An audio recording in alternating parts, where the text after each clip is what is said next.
Welcome to the Emergency Winging It podcast. Been a fairly uneventful day, lads. I don't even know why we're doing this. Yeah, why have we been called in on a Friday evening to do this? What's happening? From no star to no star. Yes. Oh my God. Very good. No Albert tonight, but we do have Carl. Thanks for joining, mate. Yeah, always get rolled out for the biggies.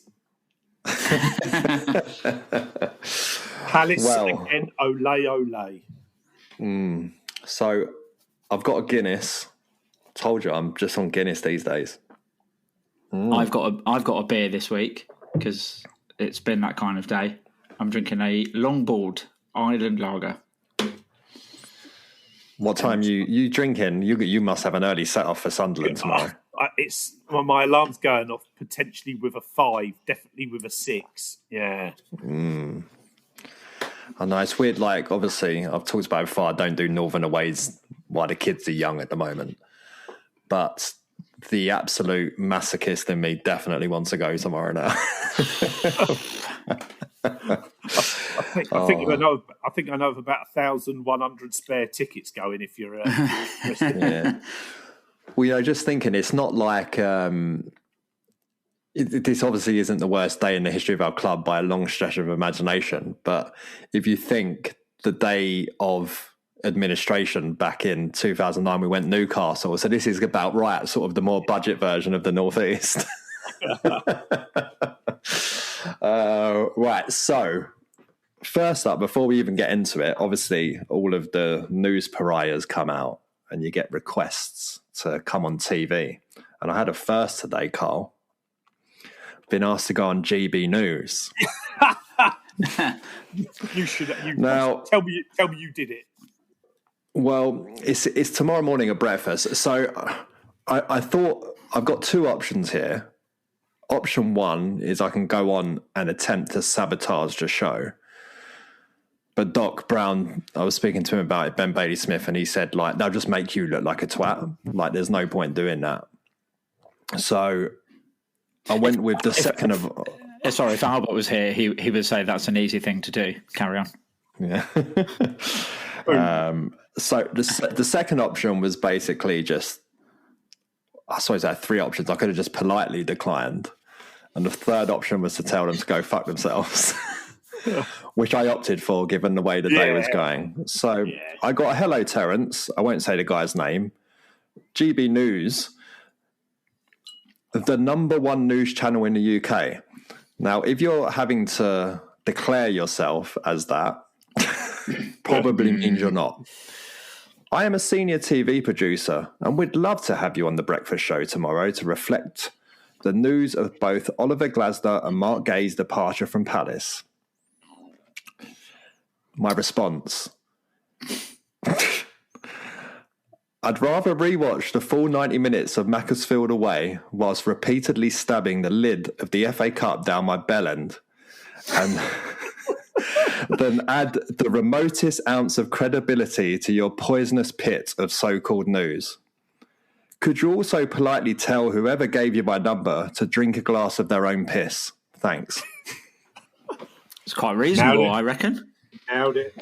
To the point, I thought. Yeah.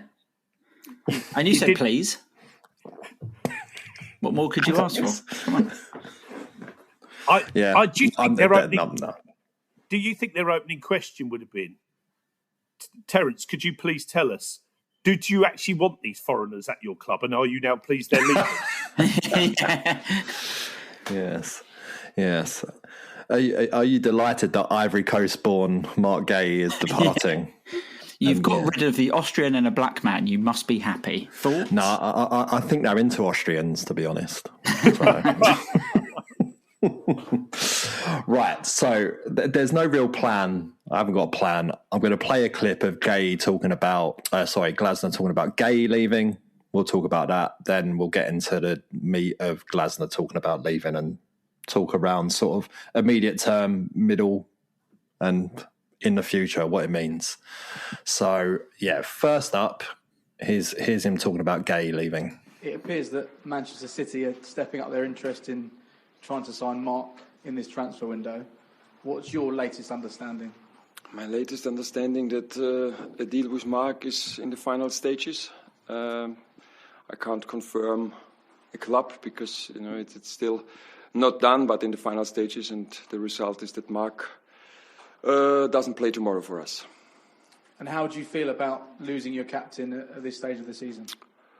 I mentioned it a few weeks ago when I was pretty clear that, let's say, every player, and depending on his contract situation, there is a price where a club says we want to do it, and when the player says I want to move on, a deal will happen, and it looks like that this happened now, and that's why, yes, of course, from talking about sports, but nobody in the team will tell you something different.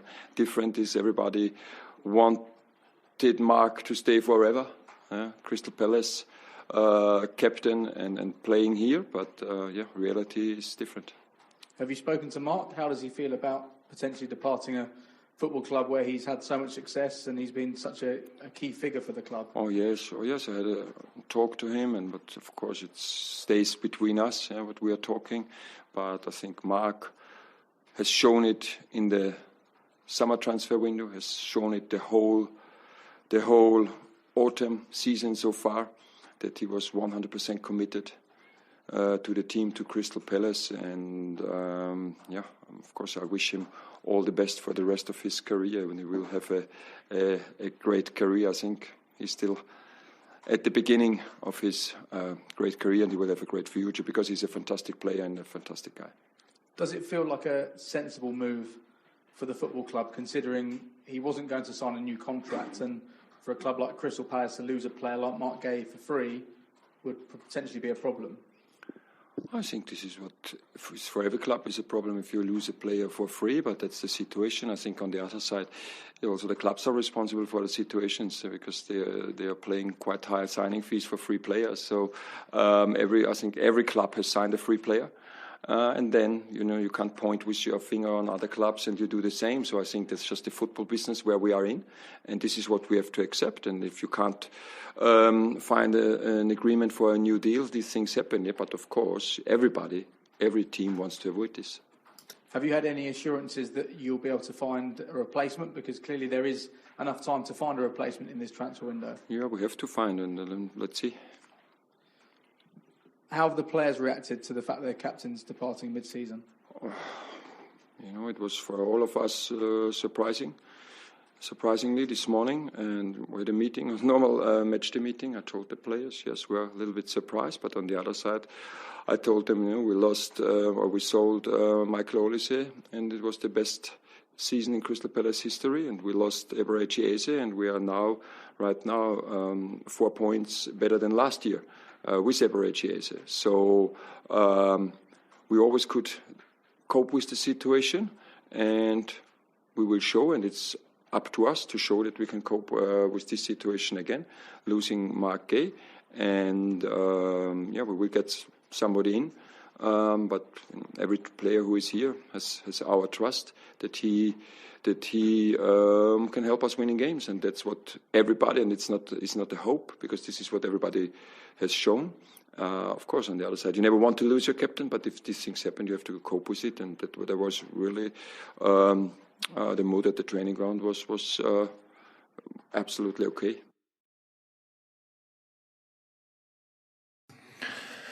Okay, so now we have to take it all with relative pinches of salt, right? Because they're spinning a narrative, because they've known since October. And of course, you would 100% expect that. Like, they've got to put out a narrative out there of some kind to make sure everything seems aligned.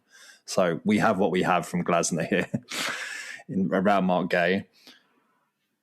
First, I'll just say Hesketh's gutting, right?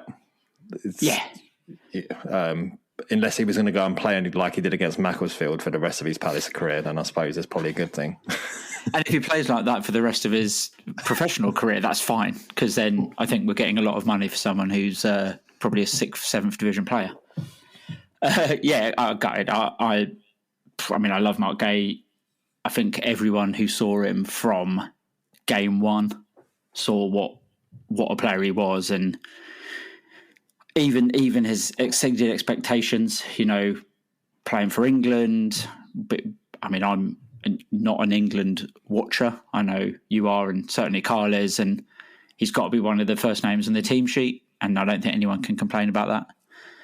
And he's just everything you want, I guess, they say, in a modern day centre-back. He's very good on the ball, positionally brilliant, good with his feet, does everything really well.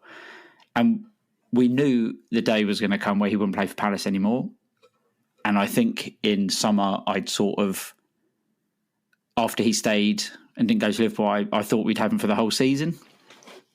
So it is gutting, but I suppose if we're trying to look on the bright side. And by the way, I was really positive on the last pod, and look where that fucking got me. So if we're trying to look on the bright side, we've got 25 million or whatever the fee ends up being for someone that we could lose for nothing in 6 months. So it is gutting, and I'm sure we'll be told by every media outlet on earth that he's a world-class player the minute he puts on a light blue shirt.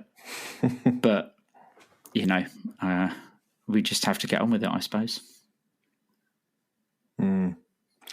Yeah, I mean, the business side of it makes sense. A year ago, whatever, we were all lambasted by Newcastle fans for saying you could do better and turning down 55 million, and people thinking it was hilarious that we did that. But we knew he was going to the top, and there's not much more top than Manchester City, is there, to be honest? And yeah, we get the money, and I know, Carl, you can touch it. I was ultimately end with the question of, I assume that money's going straight to try and fill the hole that he's leaving behind. It's a big hole on the pitch and off the pitch. I'm older than both you boys. He's the best Palace centre-back I've ever seen. So back to your point at the start, absolutely gutting to see him go, but he's also one hell of a leader and a character and a person and an individual, both, in the training ground where I've had the pleasure of seeing him and outside the training ground. I think, again, probably most people know who follow me on socials, I've had the pleasure of meeting him a fair few times with work, and you just couldn't meet a more nice, humble guy, and a little bit like Ebbs in a way, just, proper values of the club that you would want. So we lose another one, which is, absolutely gutting. So you don't have to, it's not just about replacing Mark on the pitch. We need to find that type of individual off of it as well, because he's a fundamental reason of why we had the success last season under Glasner.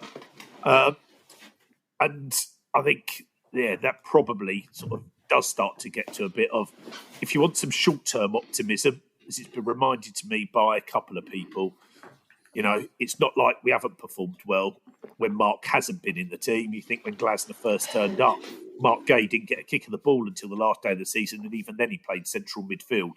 So we know that genius of a manager that we've got for a few months more can start to build units without even the greatest talent. So, there's a bit of short-term optimism, but we absolutely have to fill his position. I think you could make a few cases for the fact we were already a centre-back short, and hence needing Jeff Lerma to cover in there a significant amount of games. Well, now we're 2 centre-back short, so we absolutely do need to go on and get one.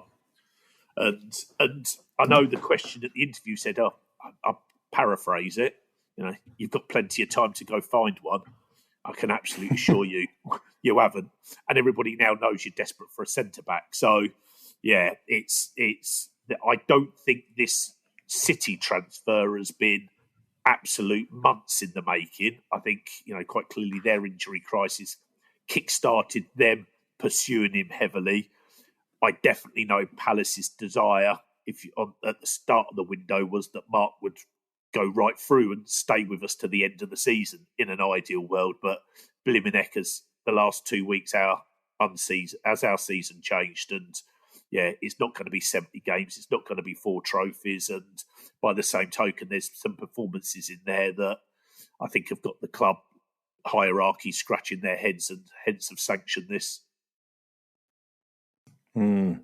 Yeah, it does. I think we talked about this on the Macclesfield pod. It's difficult for when you know the manager's going or he wasn't committing to signing a new contract, you got all this interest around Guehi. Mateta's name's being bounced around quite a lot as well.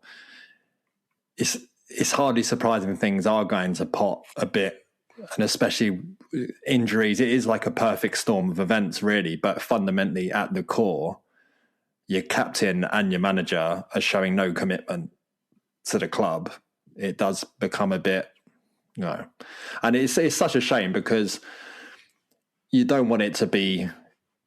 Ultimately, I don't think it will tarnish either of them down the line, but it kind of, there's a lot of blame going on at the moment around social media, and it's just people being reactive, and eventually they'll all come around, and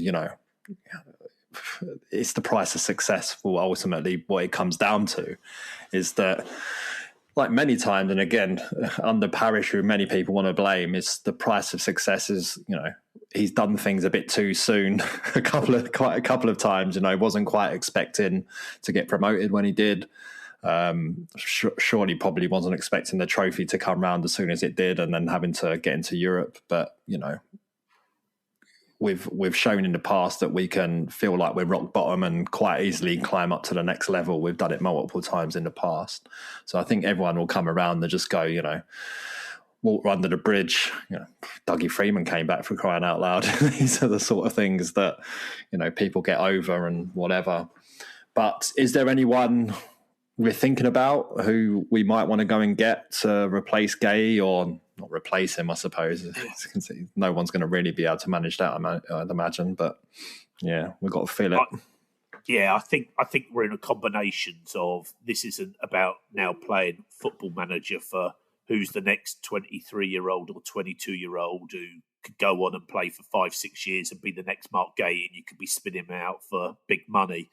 That type of transfer is going to be the summer. Dragusin at Spurs, the Romanian, is the most obvious one. He's definitely one that we have looked at, we've scouted, we've inquired about, and it appears he is very available. I don't think there's any secrets that he wants to go out and play first team football week in, week out. He's he hasn't had too many starts. I think, we saw him at Selhurst a few weeks ago when he came on, but yeah, he's. I think that was wasn't that his return from injury? I think that was his first appearance of the season. Yeah, nearly scored with his first touch as well. Exactly. So I was just about to say exactly that. He's somebody who was seen to be one of the up and coming great centre backs when he was at Genoa, and didn't have such a great spell at Juve, and I'd sort of lost track of where he'd gone, and then he turned up at Spurs, and I'm thinking, actually, they've got themselves a really good player there, but barely been seen. Now, he's one that's available. He's in London. You would imagine, Spurs are a club that we can go do a deal with because we've done one recently. They want to sell. He wants to move. We want to buy. That feels like an obvious, I don't know, sticking plaster is the right word, but an obvious one that comes in there. So if, again, as I say, I don't, it's not like they've planned the Mark one and in coming through the door is, some Portuguese centre-back who's, we've been chasing for 6 months, 9 months. That's not what this is about. Yeah, well, I mean, Dragusin does kind of fit the bill in a sense. He is only 23 years old still. It feels like he's been around for ages. Yeah. And, that kind of thing of career stalled a bit like with Brendan Johnson as well. Do we feel like we can get that up and running again? Could end up being a really, really good signing. Is he right or left-footed? I can't remember. Right. He can play right back as well. Look at that. There you go, 2 for 1. 2 for 1.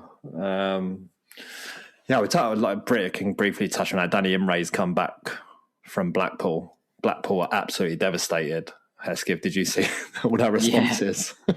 Yeah, I actually took a screen grab because they were quite funny. Someone said it was a bit like us when Chalobah got called back like the day before a game. But I mean, he'd been doing really well, albeit I had a look and I think he's only played 7 games for him or 8 games for him. I think he's been injured. Really well. Yeah. And I'm trying to find the screen grab that I sent out. and I'm stalling for time and I'm doing a terrible job because there's a million messages in this Winging It WhatsApp, unsurprisingly. So within the space of a minute, 3 Blackpool fans tweeted, pricks all of you just to bench him. And he is some fucking player. Do not let him rot away now, you C words. And that was within like 2 minutes of the tweet. So yeah, I mean, it's they love him, and Bromley fans loved him as well, didn't they, when he was there? And from what I've seen of him in the 21s, when he was playing for our 21s, he looked very good at that level. Obviously, when the most he's played is like 7 games in the 3rd division, it's quite tough to say he's going to come straight in and run it and be brilliant. But at the same time, we don't necessarily want to keep playing Justin Devaney at right wing back if Nate's still injured, or if, and it's just our luck, if then Devaney gets injured tomorrow against Sunderland, if he plays there, then what do we do? So at least we've got an actual right wing back, and he is more of a wing back than he is a full back. He's very attacking. Then at least we've got someone in that position. Not that Blackpool will thank us for it. I actually think it's really smart that he's back. It gives us some options. I'm not sure his eligibility for the Conference League because he didn't classify as a homegrown player, and I don't know where that now leaves us. But he's somebody, to your bit, Esk, if he can come in, obviously play right wing back, and he knows the club. It also allows Klein to go back to being centre back cover when Danny Munoz is in, if we don't get in another right wing back. So, again, that's where Klein wanted to play. That's where Klein did play when Glasner first came in, and Mark Guehi wasn't in the team. So, yeah, it just gives us a little bit of strengthening straight away without, before wait for bodies to come through the door. Okay. So, if England lift the World Cup in the summer, can we still claim it with Mark Guehi? How does that work? So it's delayed West Ham from the 66. Adam Water scores it, so we're still claiming it. Just quickly, just while we're talking to players and ex-players, is Eze's World Cup position in jeopardy here? Yeah, with the lack of minutes he's getting? Well, the only thing that we know about him that plays in his favour, he's springtime ebbs. So, come March, if there's a squad, he's unlikely to be in it. By the April squad, he's the best player in the world. And by May, he's the first name in the team sheet. So, if we're going to the World Cup in a month's time, he's not on the plane. He's not even close to being on the plane. There's 6 players for those 10 positions, and at absolute best, they take 4. Yeah, interesting. I don't think Guehi's going to have that problem somehow, though. But, he goes with my best wishes, Macclesfield aside. And even then, he did come to the fans and he fronted it out and he had discussions with fans in what must have been a very difficult moment. So, good luck to him. I don't think there's any coincidence at all that he's chose to go 4 days after bumping into Ben Mintram on the stairs at that train station. Yeah. I mean, honestly, we've all tried to leave Palace after bumping into Mintram after he's had a few beers at the train station. Yeah. No, I mentioned that on the Macclesfield pod as well, just as I was about to turn around to tell you, what about Brighton away? That was awful as well. And I was like, oh, hello, Mark. What are you doing here? Yes. So that's Mark. There was always a risk of it happening, I guess. And as I said already, business sense, I think it makes sense. I think it was Joe Walker who in the summer was like, I don't care about business. I'm a fan at the end of the day and all of that kind of stuff. And that sentiment is nice. And you should feel like that way a lot more often. But when it's getting to this stage and managers showing no commitment and he's going out, it's money. At the end of the day, it's a lot of money we wouldn't have had. There's sell-on clause as well involved, which you can get a bit creative on your accounts with having sell-ons on other players, can't you? Yeah. So, might come in handy at some point. I still say it, and in this instance, I'd rather be a little Joe Walker in the aspect of, you know what, we're fans and we've had the greatest day, and what I'd do for another one of those in Leipzig, and anything that gets in the way of that feels like an absolute dagger to the heart. What I would say is I think the Palace ownership are exactly like that. And if Leeds hadn't happened, and then some of the performances since Leeds, which was then absolutely replicated to an extreme against Macclesfield, then I don't think they do allow him to go, and they suck up the loss. They'd made their peace with it in the summer.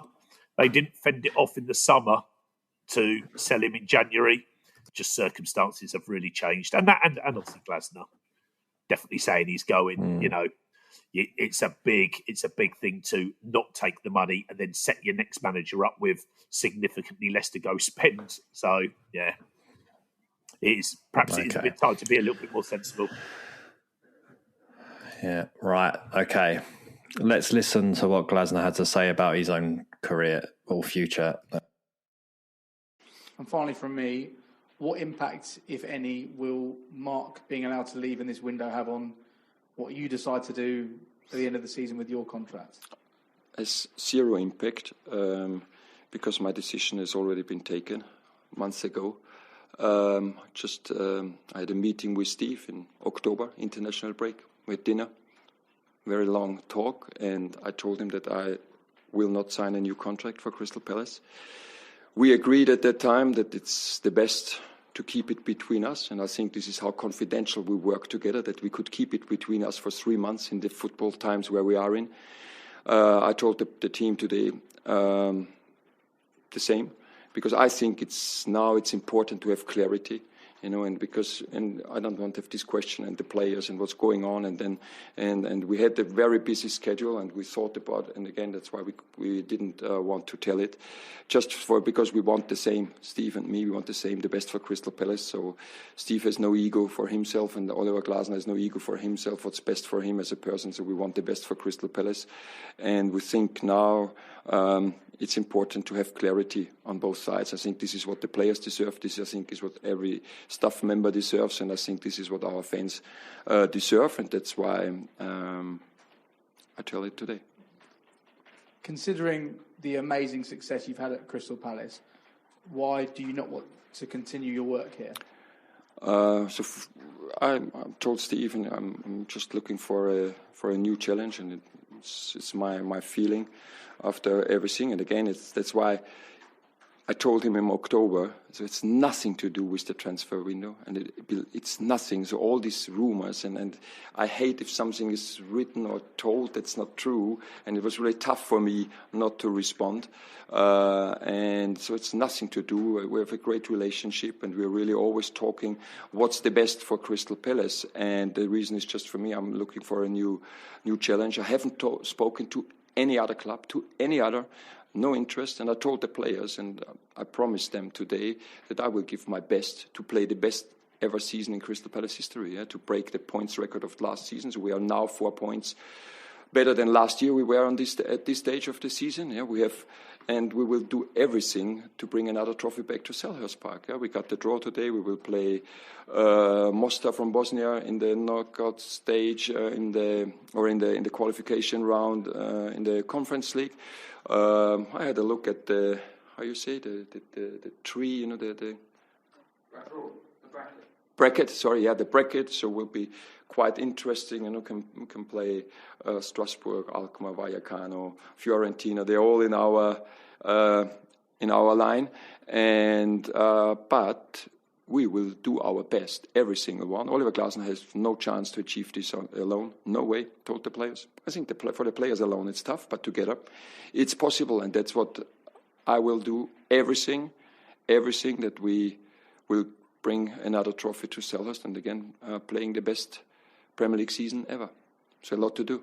This will be my final question, and I always really appreciate your honesty. You're always so honest with us in the media. Crystal Palace fans had that amazing day back in May, winning the FA Cup, but today is clearly going to be a very challenging day because their captain's departing. Now they know the head coach is going to depart in the summer. should they be optimistic about the future of Crystal Palace moving forward? Yes, absolutely, because great people are working for this club, and what I experienced is that everybody wants the best for Crystal Palace, and that's for me is always, and everybody is aligned and giving his best. It doesn't mean that every decision is the right one, and it's the same for in the sports and everywhere. But I know that this club is in great hands. You say the same in English? Yeah. Where everybody wants the best for Palace, and yes, this is football, and I think not just today. We sometimes see how, let's say, the best days, FA Cup final, and maybe the worst days since I'm here in Macclesfield, is within 6 months. That's what you have to deal in football, and that's sometimes really challenging for everyone. For every player, for every manager, for every chairman, but when you work together, and this is the same, it's in all the transfer activities, I'm 100% involved. We're always talking about, and that's what I was always mentioning. It's my advice, and then it's about Crystal Palace' future. And I know this club will move forward definitely. And maybe today it doesn't feel like this, but I know behind the scenes everybody's working really hard to get the positivity back. And I think the best contribution we can do, the team, by winning tomorrow against Sunderland. And this is what we will try. 3-0 Sunderland, by the way. Yeah, well, it would be amazing if we go to Sunderland and win tomorrow. But so where to start? He's bloody good, isn't he? Yeah. So, how do we feel? I'll go with you, Hesketh. First, how do we feel about they knew in October but wanted to leave it? You comfortable with that? Do you think it makes sense?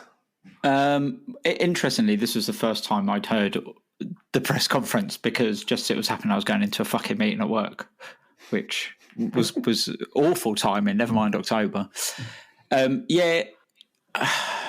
I guess I can kind of see where it's coming from, but then if you're just going to do it now anyway, then I don't know if it sort of undermines that message, because it's like, well, now everyone knows, and then the transfer window's open anyway.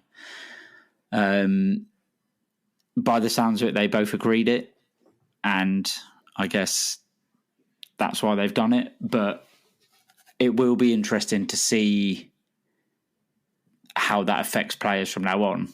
We're in a bad run of form anyway, right? So if we continue to have a bad run of form, it might not be that this is the reason, but I certainly don't think it will help. But then I guess if he'd made his decision in October, all the positive results we've had since October, even if he knows he's going, I don't know if it necessarily means that he's not given his best. In the same way that we can say with Mark, all right, ignore Macclesfield because that was shit. But we know that he's off and he still was a total pro and gave everything. So, yeah, I don't know, really. I know that's a bit of a wishy-washy answer, but I suppose that you can look at both sides of it. And I've only had one beer, so I don't really know what side I'm on. I know. Carl, what does it... I guess as first, how we got here is probably a good question. How did this happen? How have we gone from... We've won the FA Cup in May, we've won the Community Shield in August. A lot of people say we could have had an opportunity to invest a bit more. Glasner talked about this a lot, saying it was either a time to save or a time to invest in the squad and all that kind of stuff. Is there anything that you feel like Palace could have done to prevent this from happening? I mean, it's his MO for starters. 2 years, we're going to have him for 2.5, but it's his MO is that he obviously gets itchy feet after 2 years for whatever reasons, probably because he's been successful every time, whatever he's done. But yeah, do you think there's anything we could have done to keep him? I guess we'll never know, and I think I'd probably frame it back a different way. To your point, his absolute modus operandi is he sees out his contract. They're typically 2 years, and he delivers something incredible at that time, and then he goes and moves on, having given it absolutely everything. I guess that I'd frame the question back, which is, do we feel we gave it absolutely everything to try and convince him to stay? And I mean, again, probably the people who can only answer that are the owners and Glasner. But as a fan, it doesn't feel like that. Let's not beat around the bush. I don't think any of us were surprised the club accepted Eze going, especially at that fee. But what would have been nice is if we'd already had Diamonde come through right at the start of the window, and we've got our centre back in that's the long-term replacement for Mark Guehi going. And, with that Eze money, we'd gone and got Brennan Johnson, if that's who they wanted, and somebody else. If we'd had a net spend of 50, 60 million and had kept Guehi, and then I think, we wouldn't be having this conversation now about Guehi going, because we'd have, Osman Diamonde already in, etc. And that's the, I've got his first name wrong there, but you know what I mean. But it's I do think, I don't know if that would have kept Oliver Glasner in the same way as it wouldn't have kept Mark Guehi. Ultimately, if you've got players who are of a significantly higher level than we're ever likely to achieve on a sustainable footing, they're going to go. And, Glasner talked about that. He talked about he hoped we lose loads of really good players upwards, but there'll be some we'll be losing who are going downwards because they're not good enough, That's what happens in sport. That's what definitely happens in football, and we're seeing it with us. So, yeah, I don't know if we could have done more, if it would have actually kept him, but I do think we could have done more, and I do think the summer may well have played a role in him going, yeah, that is the glass ceiling. I won't sign on for another 1 more year. I don't think we're ever going to get for another 3-4 years. It's could we've got 1 more season out of him. I think it's a really interesting bit on the timings, though, because I'm not convinced it was to be talked today. I'm definitely not convinced it's the best thing to have said it the exact same day as you're losing Mark Guehi. And a little bit to your point, Hesketh, you hadn't heard the presser. The vast majority, the absolute vast majority of people won't. They just see the headlines. They've got knocked out to Macclesfield, the captain's fucked off, and now the manager's going. Oh, yeah, that sounds like a crisis, doesn't it?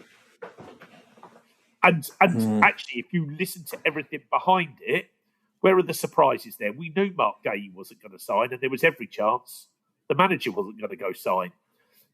It's definitely not ideal, that's for certain. And again, I think, we had a level of being able to orchestrate some of this. I'm not sure I would have done Mark Guehi. Allowing it, they could have held him for another week whilst gone out trying to get the next signing and actually put a little distance between the Macclesfield result. Now, who knows? You may get done 5-0 at Sunderland, and it's you're just delaying the inevitable on this. But I don't think the look is great. I really don't. Yeah, no, it is bad, and fair play to whoever the guy was asking the questions in the presser, because he thought really well on his feet there and asked absolutely the right question, like how are the fans going to feel about this, that the captain's going and the manager's going on the same day. I'm not having it. That was fed. You think so? I think that's fed. I think Oliver Glasner has decided today's the day he is going to announce it. I really do. Me personally. I don't know that. That's me personally. Yeah. I'm such a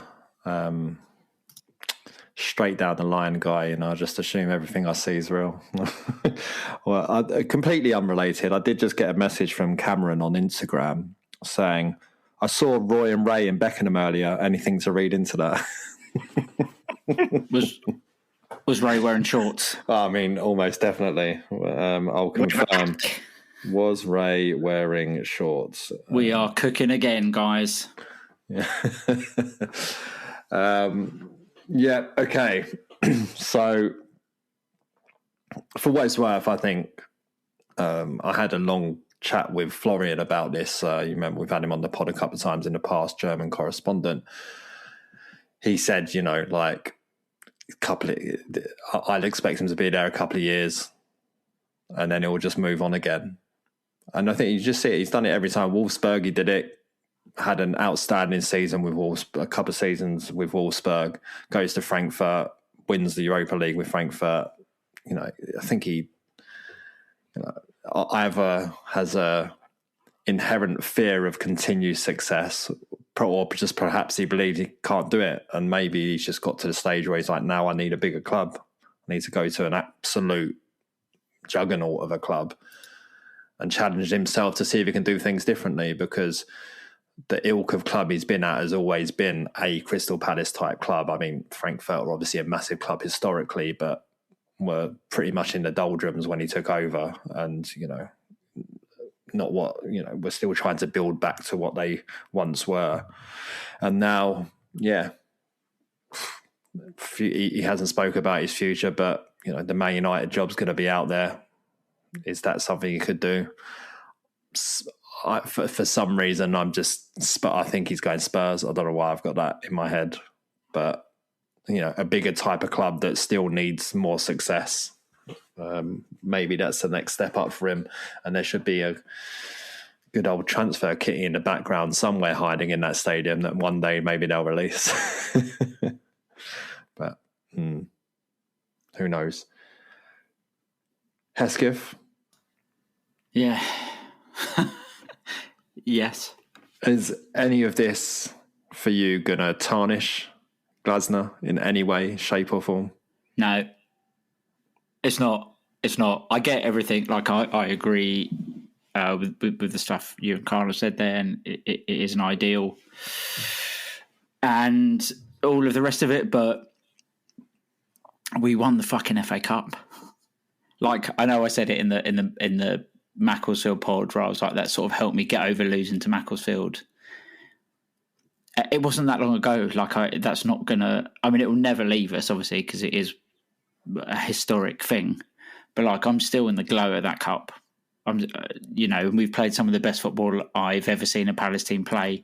Even in this bad little run, we're still making a lot of chances. And you think back to Vieira, the end of Vieira's era there, where we couldn't get a shot on target for about 5 games with Elise as a Wilf. And I saw someone somewhere, and I hope it was a joke, but I'm not convinced it was, say that Macclesfield will be Glasner's legacy. And I just couldn't disagree more. Like, I know people are angry and disappointed, and there's always that kind of, like you said, lame blame, or doing the, why was he that good anyway? When you lose a brilliant player, oh yeah, but do you remember it was only springtime Ebbs, it wasn't this Ebbs or that, it wasn't all season Ebbs.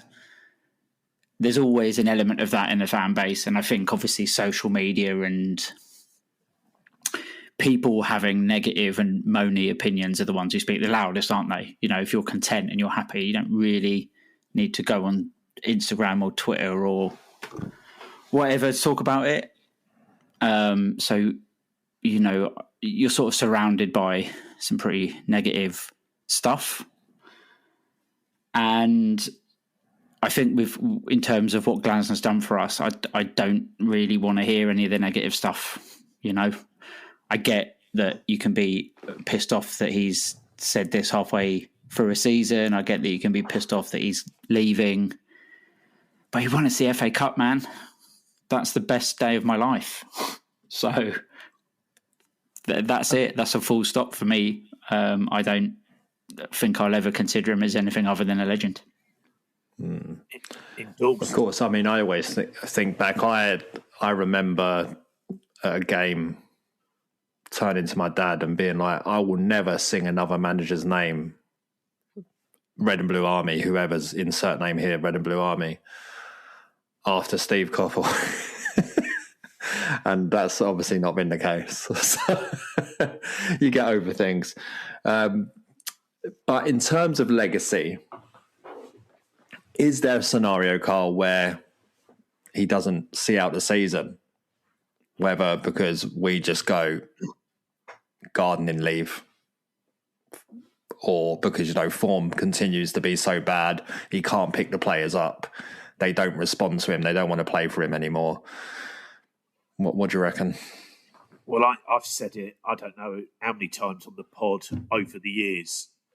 This ownership, and I guess I probably mean Steve in this, will do absolutely anything to ensure Crystal Palace are a Premier League football club.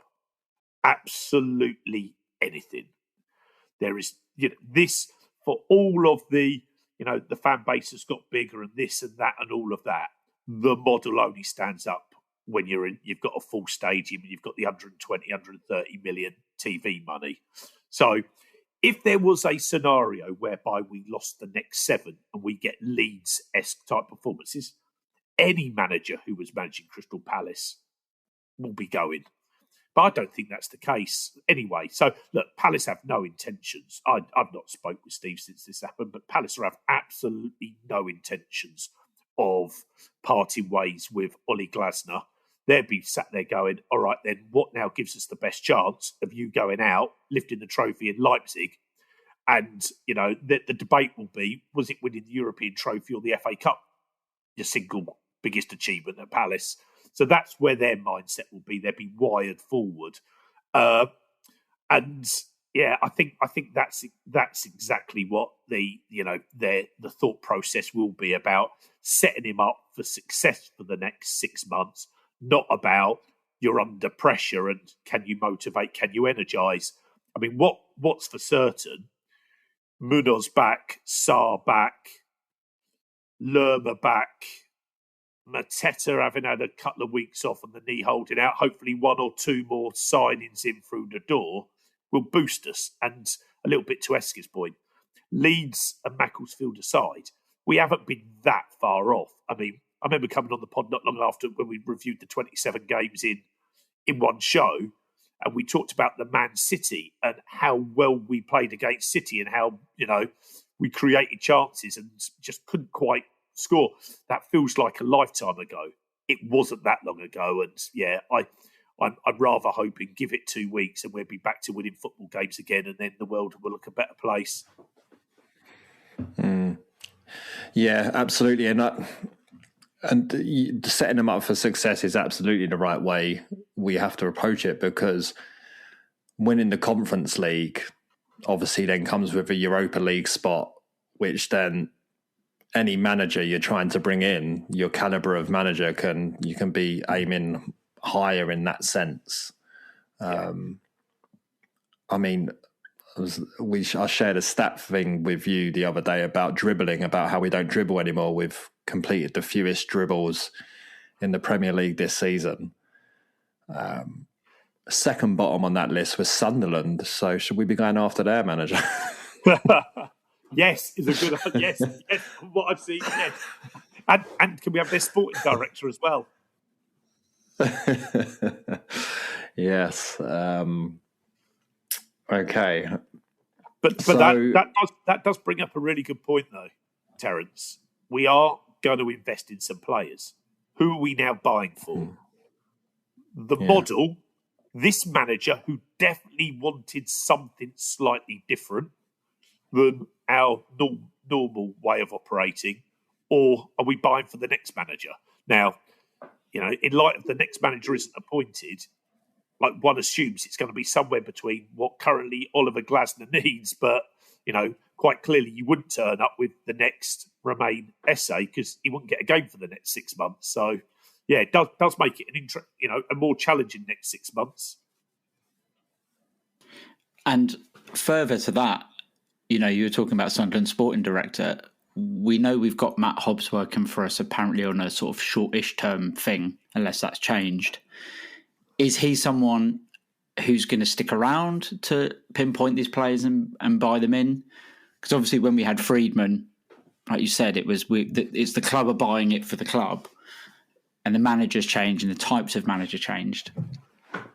So it's I guess another thing for the club is, do we have this sporting director staying through long term rather than just sort of staying to the summer, or are we looking around for that as well? Do you know? Yeah, well, there's a hell of a load of consistency behind, which is good in the analyst, the model they're using, their data feeds, and Ian Moody, and for all of that, I personally am massively grateful. I don't know with Matt Hobbs, is the verdict still out? But yeah, definitely it's on a short-term contract, and I don't think it's impossible that, you know what, if we don't land who we need in January, or, you know, they come in and they're not quite the players we thought. You know, Uche's one of his. You know, has he been a hit? Has he been a miss? Is it too early to tell? But, you know, he hasn't got too many successes under his belt at the moment. So I think that, you know, I think there's every chance we'll have a new sporting director. Then what do you get? Do you get the manager first or the sporting director? Well, we now not got a timeline because really by July the 1st, we'd want the new manager in play.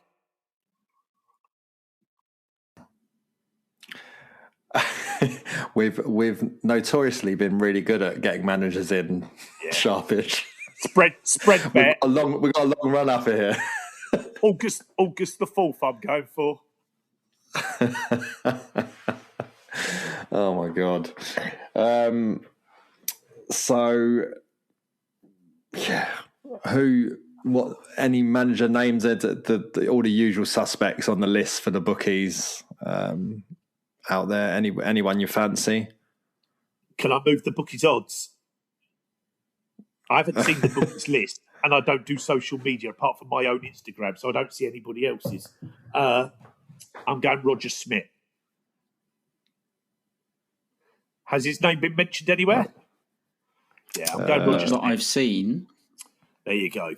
Roger Schmidt. I'm going to go next manager betting odds Palace. Let's have a look. See who we got on there. Whilst you're doing that, Terence, there was a name that I saw. I've seen it a couple of times, and I think one of them was the report that came out at the end of last year. It's Inigo Perez, who's at Vallecano. I don't know anything about him, so I Googled him today. He's got the same birthday as me. So, him. I have got all the way... So there's some fun ones on here you'll enjoy. So 11-2 favourite is Brendan Rodgers. Fuck off. Not a chance. Zero. Not a chance. I made me swear there. 6-1 Roberto Martinez, 7-1 Steve Cooper, 8-1 Gareth Southgate, 17-2 Jose Bordalas. Oh, that's the Spanish Pulis, isn't it? Getafe. Yeah. That's 10-1 McKenna. 10-1 Inigo Perez, 12-1 Cesc Fabregas, Dream on. 12-1 Marco Silva, 14-1 Postecoglou, 20-1 Thomas Frank, Craig Bellamy 25s, along with Ruben Almiron, sorry. Pochettino is also 25-1, but and Lampard's 25-1, which is an interesting one given. He got close-ish last time. Yeah, in his head he did. But, all the way down the bottom, 100-1 Wilfred Nancy. So yeah, there you go. Roger Schmidt will be in there in a few days' time. So he is. I know he's definitely liked and fancied. He's. I don't think he's in work at the moment. He's ex-Leverkusen. Not before Leverkusen, he's been at PSV. His most recent job, Benfica. That's definitely where we were eyeing him when we looked at McKenna and Glasner. So, you know, that'd be there was three that we were eyeing. McKenna, and I don't think it's too much of a secret. He was the first choice, and he'd verbally accepted. Then turned us down, and they were well advanced with Glasner as well. And yeah, Ollie came in. The other one in that lot was Roger Schmidt. So that's where I'll go. Roger Schmidt. He's out of work, which... Yeah. Out of work. Never had below a 50% win percentage at any club he's been at. I'm convinced. His career win percentage is 59%. We're winning it all. As always, I know this is an audio podcast, but Carl is wearing a very fetching Positive Emotions hat. And this is a good way to uplift everything as we roll towards the end of the episode, Carl. We are winning. A great hat, by the way. Thank you, kind sir. Right. So let's start to wrap it up. Overarching thoughts, Carl. What you feeling when you wake up, when your alarm goes off at 5 o'clock tomorrow morning to head to Sunderland? What's going through your mind? Do you know what? It's a really great question, and I lived in the glow of Wembley, May the 17th, right? And still am to a certain extent. But I woke up after Macclesfield the following day and went, fucking hell. It felt like old Palace, and I'd forgot what feeling like old Palace was like. And I was so excited for the draw today, and I really wanted to go Bosnia. And for about 35 minutes, there was such a high, and then the balloon was popped again. And I think that's probably what I'll feel tomorrow. But give it a couple of weeks, and I'm sure we'll have some new players through the door. We would have moved on. Glasner will want to go out on a high. And yeah, I'll just go back to it. Enjoy the bloody ride. It's probably never going to get as good as it is at the moment. So enjoy the next 6 months and, yeah, don't ruin it by moping around. So, yeah, that's sort of where my feelings at the moment. Hesketh? Yeah, similar. I think I am just like, I know this is funny for me because my thing is I moan a lot, but I'm just fed up of people getting angry about stuff. And obviously everyone's allowed their opinion and all that. But I'm like, I hate to be a boomer or whatever, but we've all been there when Palace was absolute shit. Like absolute shit. My go-to is always there when I went to Grimsby away and we lost 5-2. And Grimsby have never been good, so they should never be beating people 5-2. And the last 2 years have been great. Like, all right, Macclesfield was bad and Leeds was bad. But really, the last 2 years under Glasner has been so fun. And we've all talked about it. Like we don't remember fun like this at Palace. We go to games thinking we're going to win. Even me sometimes. So I'm like, Carl, I just want to go out with a bang. If you're going to leave and you've told us you're going to leave, what better way to finish than with a European trophy? And then thank you very much. You'll be remembered forever. Enjoy yourself. Well, I hope that's right because I've been in the back of my mind all day. I've been thinking, I took my son to his first ever game this season, which was Liverpool at home. And I have this innate fear that I took him in at the very top. We'd just won the Community Shield. We've won the FA Cup. We've gone second in the league, the only unbeaten team left in the Premier League. And we just look untouchable.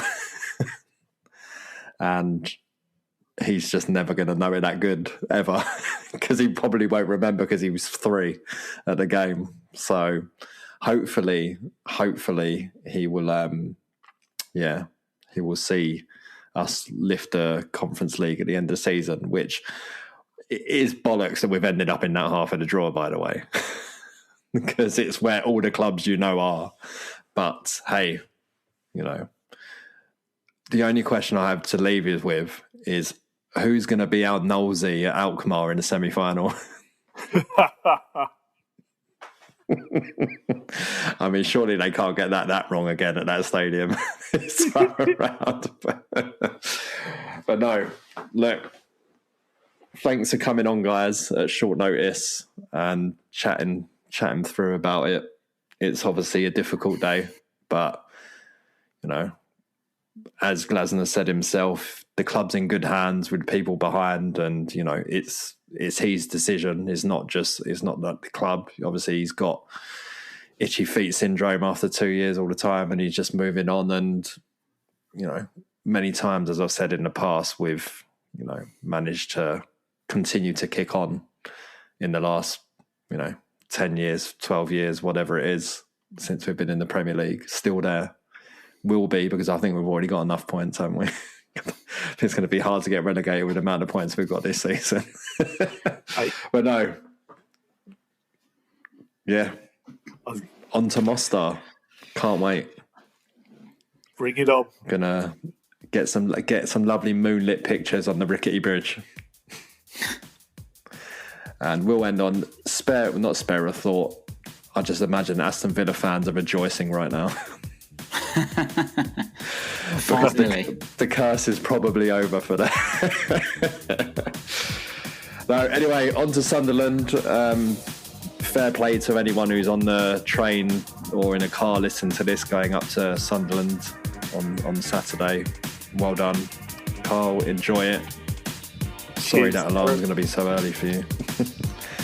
And we'll be back next week. So until next time, up the Palace.